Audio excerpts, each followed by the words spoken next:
স্ত্রীর মহর যা ধার্য হয়েছে সবটুকুই পরিশোধ করছেন, এরকম বাপের পুত মায়ের পুত যারা আছেন তারা দাঁড়ান। আপনি এদিকে আসেন বাবাজি, এদিকে আসেন। আপনি তো মহর ধরছেন 5 টাকা সে আমলে। ওয়ালাইকুম আসসালাম। বাবাজি আপনি 27,500 টাকা মহরের বাদ ছিল, 30,000 টাকা দিয়েছে।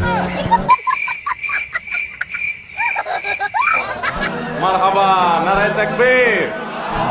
দেওয়ার পরে দেখা করছে মহর কত ধরছিল? 27,500। কত বছর আগের বিয়ে? 5/4/1998।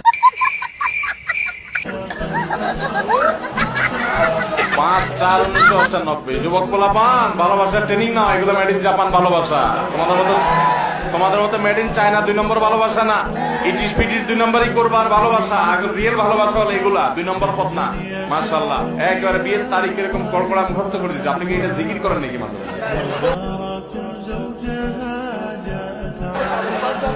মানে এত সুন্দর কল্পনা বলে দিলেন, মাশাআল্লাহ। বাবাজি খুব ভালো লাগলো। মহারণা দিচ্ছেন কতদিন পরে বিয়ের? করার আগেই দিয়ে দিছে। মাশাআল্লাহ মাশাআল্লাহ। আপনাকেই খুঁজছে বাংলাদেশ।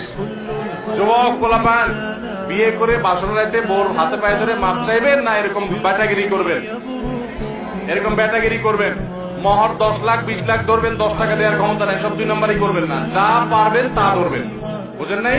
আর মেয়ের বাবারাও শুনে রাখেন, মহর এক গাদা ধরলে বিয়ে টিকে না। মহর একটু সহনীয় করবেন, সহনীয়। এই পোলাপান গুলো ঠিক ঠিক চিল্লানি দেখে একটু বুঝেন, মায়া করেন। হ্যাঁ, মেয়ের বাবারা বুঝতেছেন, মহর এক গাদা হলে শান্তি হয় না বাবা। 50 লাখ টাকা মহর হয়, 2 দিন পরে ভেঙে যায়। মাশাআল্লাহ। তাহলে মেয়ের বাবারা এক গাদা মহর ধরলে টিকে না বাবারে। বহু মহ বিয়ে 50 লাখ 40 লাখ 30 লাখ নাম কাস্তে ধরে, এগুলো ভাবসাব জাহির। 10 টাকাও দেয় না আপনার মেয়ের। এই চিটারের নামটা কি মানে নাকি? অনেকে মনে করে মহরটা হলো বিয়ের রক্ষা কবচ। ভুল। আগে থেকে চিন্তা করতেছেন বেশি করে মহর দেবো যার ছেলে আমার মেয়েকে ছাড়তে না পারে। সেই ছেলে ছাড়বে কুলাঙ্গার, ও 10 কোটি থাকলেও ছাড়বে। অতএব সমস্ত 2 নম্বর চিন্তা করবেন। এই বইটা আপনাকে আমরা হাদিয়া দিলাম। অনেক শুকরিয়া। আল্লাহ আপনাকে সুখী জিন্দেগি রাখুক, আল্লাহ আপনাদেরকে ভালো রাখুক। দোয়া রইল। ঠিক, জাযাকুমুল্লাহ খাইর।